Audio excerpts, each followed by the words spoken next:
कहावत है ना, गांड लगी फटने तो खरात लगा बटने। तो जब इनकी फटी तो इन्होंने देश का एक एक नेता, भारतीय जनता पार्टी का एक एक नेता पहले लफ्ज में तो माफी मांगे, क्षमा मांगे पूरे एक एक किसान से। उस कानून को वापस नहीं ले लिया जाता जब तक धरना है।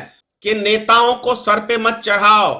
माननीय प्रधानमंत्री जी आज सुबेरे 9 बजे राष्ट्र को संबोधित कर रहे थे और उन्होंने कहा कि 3 कृषि कानून बिल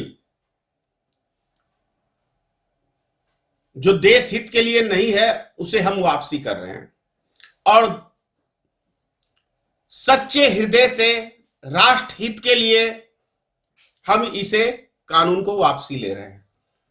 तो सवाल यह उठता है कि जब इन्होंने कानून बनाया था, कृषि कानून, तो हजारों बार नरेंद्र मोदी जी का और उनके भाजपा के कार्यकर्ताओं का, उनके नेताओं का, उनके मंत्रियों का यह बयान आया था कि कृषि कानून से पूरे देश का भला है, हर किसान का भला है, हम किसी भी कीमत पे कृषि कानून बिल वापसी नहीं लेंगे।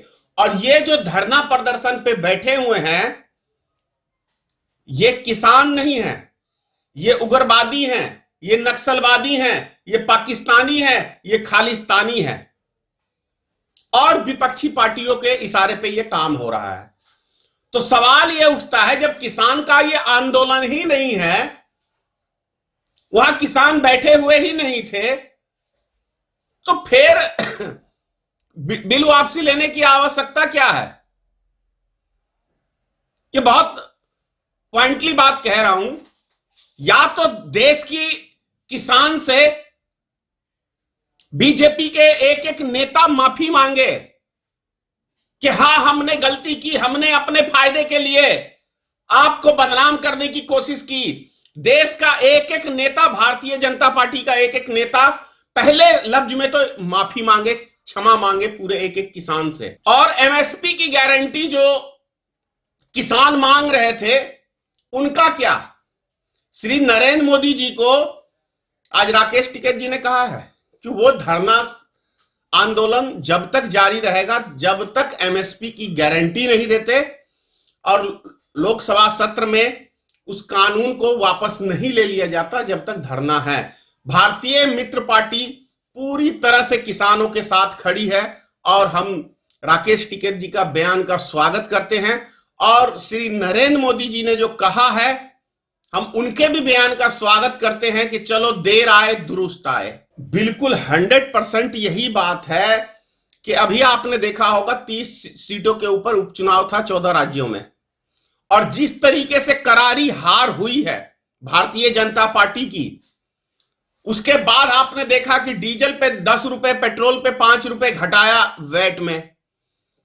तो अब शब्द भाषा है, माफी चाहता हूं। कहावत है ना, गांड लगी फटने तो खरात लगा बटने। तो जब इनकी फटी तो इन्होंने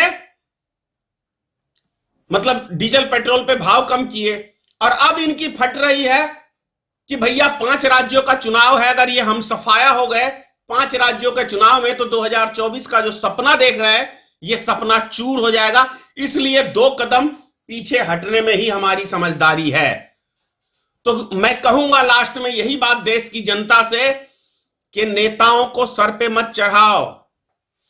फुल बहुमत की सरकार बनाओगे तो जैसे नरेंद्र मोदी या भारतीय जनता पार्टी तांडव कर रहा है आपके सर पे चढ़ के, महंगाई आसमान छू रही है, बेरोजगारी आसमान पे है, तमाम तरह की आपको दुविधाएं मतलब दी गई हैं, उससे आप कम से कम नेता को उनकी औकात में रखें ताकि वो आपके हित के लिए और आपके राष्ट्र हित के लिए वो काम करे।